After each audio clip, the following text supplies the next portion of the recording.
Vice ganda may napansin kay Barbie Forteza, David Licao ko sa It's Showtime.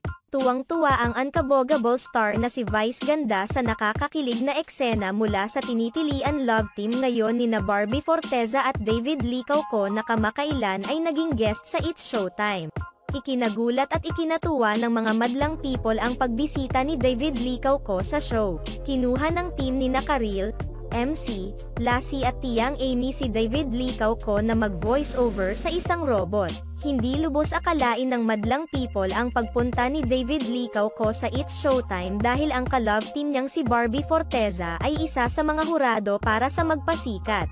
Samantala, kaagad na napansin ni Vice ganda ang naiibang kasiyahan ni Barbie nang makita niya si David Licao ko sa show.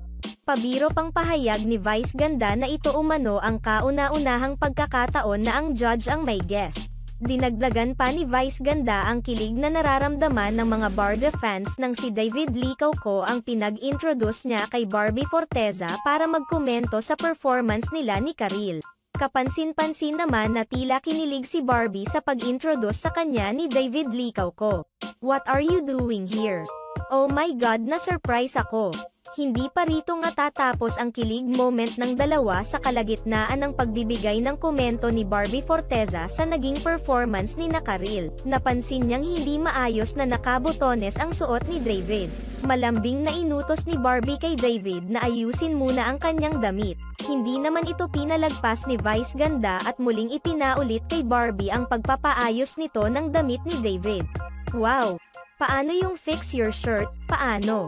Tinawanan lang naman ni na Barbie Forteza at David Licao ko ang panunukso ni Vice ganda sa kanila. Sa kabilang banda, marami pa rin ang nagsasabi na nababagay si Barbie na maging host ng programa dahil sa taglay nitong energy.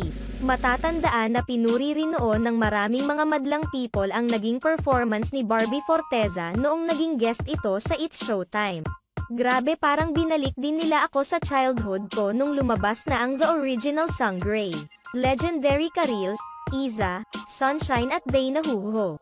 "Goosebumps, naiyak ako. Galing para din ako nanonood ng Lola Basyang yung parang kwento-kiwento lang or Once Upon a Time. So amazing nyo. Panalong panalo kayo. Kuhang-kuha nyo, pinakita nyo kung ano ang ibig sabihin ng magpasikat. Of course Karil the best. Ay grabe, super galing din ng Team KALM. Ay nako, nakakaiyak, huhuhu, for me sila na ang panalo kasi pag family ang usapan lahat tayo nakaka-relate. Super na amazed ako mula sa prod, magical, fantastic. Yung production design, yung dedication nila, mabigyan lang tayo ng best entertainment.